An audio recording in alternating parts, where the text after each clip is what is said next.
গ্রামে রামু নামে একটি লোক থাকতো। তার উপর একটা অভিশাপ ছিল। রাত্রি 12টা বাজতেই সে ভয়ঙ্কর একটা ভূতে পরিণত হতো। হে ভগবান, রাত্রি 12টা তো বেজেই গেল, এখনই আমি শয়তান হয়ে যাব। তাড়াতাড়ি আমাকে নিজেকে কোনো কিছুর সাথে বেঁধে নিতে হবে। এই বলে রামু একটা চেয়ারে নিজেকে লোহার শিকল দিয়ে বেঁধে নিল। তারপর রাত্রি 12টা বাজতেই রামু ভূতে পরিণত হলো। সে নিজেকে ছাড়ানোর জন্য অনেক চেষ্টা করতে লাগলো, কিন্তু লোহার শিকল হওয়ার কারণে সে খুলতে পারলো না। তার পাশের ঘরে তার মা বাবা শুয়েছিল। রামু নিজেকে বশ করার জন্য অনেক চেষ্টা করতে লাগলো, আর এইভাবে পুরো রাতটা কেটে যায়। পরের দিন সকালবেলা রামুর মা রামুর কাছে আসে। আরে বাবা রামু, তোর জন্য একটা সম্বন্ধ দেখেছি। তোর বয়সটা তো আর কম হলো না, থা করতে হবে তো নাকি? আচ্ছা ঠিক আছে, তোর জন্য আজকে মেয়ে দেখতে যাব। এই বলে তার মা চলে গেল। কিন্তু রামু মনে মনে খুব ভয় পেয়ে যায়।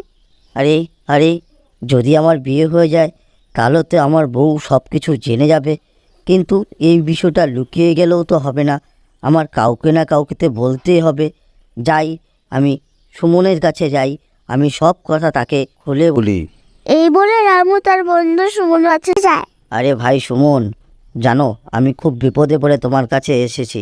আমি আমার জীবনের সব থেকে রহস্যময় ঘটনা আমি তোমাকে বলতে এসেছি। জানো, আমি একটা ভূত। প্রত্যেক দিন রাত্রি 12টা বাজলেই আমি ভূতে পরিণত হই। হাসালে দাদা, তুমি যদি ভূত হও আমি তো তাহলে রাক্ষসে পরিণত হই। সুমন, আমি আগের থেকেই জানতাম তুমি আমার কথা বিশ্বাসই করবে না। আমি কোনো ইয়ার্কি করছি না, আমি সত্যি কথাই তোমাকে বলছি। রাত্রি 12টা বাজলেই আমি ভূতে পরিণত হই। তুমি বিশ্বাস কেন করছো না আমার কথাটা? আমার তো মনে হয় তুমি পাগল হয়ে গেছো।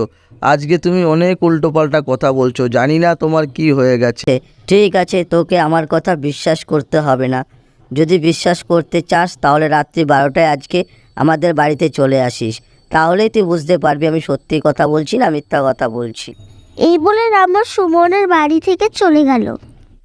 তারপর যখন রাত্রি 12টা বাজার সময় হয়, প্রত্যেক দিনের মতো রামু নিজেকে লোহার শিকলের সাথে বেঁধে নেয়। তারপর রাত্রি 12টা বাজতে সে আবার ভূতে পরিণত হয় আর গর্জন করতে থাকে।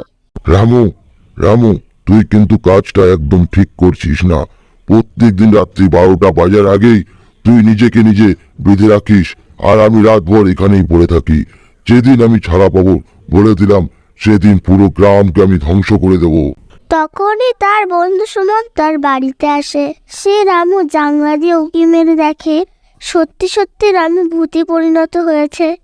তখন সে বলতে থাকে, আরে ও রামুদা, রামুদা, ও রামুদা, কি হয়েছে তোমার? তুমি তো সত্যি সত্যি একটা ভূত হয়ে গেছো। তখন ভূতটা বলতে থাকে, ওই বাইরে দাঁড়িয়ে তুই কি করছিস? ঘরে আয়, ঘরে আয়, আমাকে খুলে দে। তখনই কিছু সময়ের জন্য রামু ভূতটাকে নিচের বশে করে নেয়। আরে ভাই সুমন, তুমি এখান থেকে তাড়াতাড়ি পালিয়ে যাও। আমি এই ভূতটাকে বেশিক্ষণ বশ করে রাখতে পারবো না। তারপর রামু আবার ভূত হয়ে যায়। ভেতরে আয় বলছি, ভেতরে আয়, আয় ভেতরে আয়, না হলে সত্যি সত্যি আমি তোকে মেরে ফেলবো। তাড়াতাড়ি আয়, আয় বলছি। এই শুনে সুমন দৌড়ে পালাতে থাকে। ওরে বাবারে, ওরে বাবারে, ওরে বাবারে, আমি কোথায় ফেসে গেছি রে? পালা শিগগিরি পালা সুমন, তাড়াতাড়ি পালা। আমি আর রামু দাদার বাড়িতে কখনো আসবো না। পালা রে পালা। তারপর সকালবেলা রামু সুমনের বাড়িতে আবার যায়। কে রে সুমন, এবার বিশ্বাস করলি তো? দেখলি তো আমি তোকে কোনো মিথ্যা কথা বলিনি। হ্যাঁ দাদা, তুমি সত্যি কথাই বলেছো। এখন দাদা কি হবে সেটা তুই আমাকে বল, আমি কি করব? তখন সুমন রামুর মতো ভূতটাকে দেখতে পায়। ওরে বাবারে, ওরে বাবারে দাদা রে, এটা আমি কি দেখে নিলাম? দাদা, তুমি এখান থেকে চলে যাও। এই বলে সুমন দৌড়ে পালালো, আর রামু হতাশ হয়ে বাড়ি ফিরে গেল। তারপর রামুর মা রামুকে খুব সুন্দর একটা মেয়ে দেখে বিয়ে দিয়ে দিল। তারপর রামু রাত হতে চিন্তায় পড়ে গেল। রাত 12টা বাজতে চললো, এখন কি হবে, কি করব? আমার ভিতরে শয়তানটা যদি আমার বউটাকে মেরে দেয় তাহলে কি হবে? তখনই রামুর বউ রামুর কাছে এলো। কি গো, মুখ কুমড়া করে বসে আছো কেন? কি হয়েছে তোমার, বলো। ও কিছু না কিছু না, তুমি যাও এখান থেকে, যাও তো। এবার রামু তার বউকে ওখান থেকে তাড়িয়ে দিল। এদিকে রাত 12টাও বেজে গেল আর রামু ভূতে পরিণত হয়ে গেল। কিছুক্ষণ পর রামুর বউ ঘরে এলো। তার এই অবস্থা দেখে তার বউ দৌড়ে পালিয়ে গেল। ওরে বাবা, এটা কে রে? সে তার বন্ধু সুমনের কাছে গেল, গিয়ে সব কথা খুলে বলল। হ্যাঁ হ্যাঁ, আমি জানি, আমি সব কিছুই জানি। চলো আমি তোমাকে একটা সাধু বাবার কাছে নিয়ে যাই। এই বলে দুজনে একটা সাধু বাবার কাছে গেল। বাবা, আমরা খুব বিপদে পড়ে আপনার কাছে এসেছি, আপনি আমাদের রক্ষা করুন। কি হয়েছে তোদের, বল আমায়। তারপর সুমন সাধু বাবাকে সব ঘটনা খুলে বলল।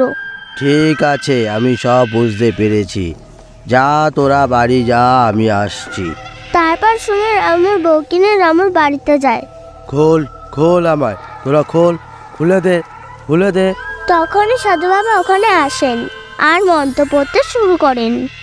ওম রিম রিম সিম সা, রামুর শরীর থেকে প্রেতাত্মা বেরিয়ে যা। আর তখনই রামু চিল্লাতে শুরু করে। ঝাট ঝাট ঝাট, ছেড়ে দে আমায়, ছেড়ে দে। তারপর সাধু বাবা একটা জাদু করে আর ভূতটা রামুর শরীর থেকে বেরিয়ে যায় আর রামু পুরোপুরি ঠিক হয়ে যায়।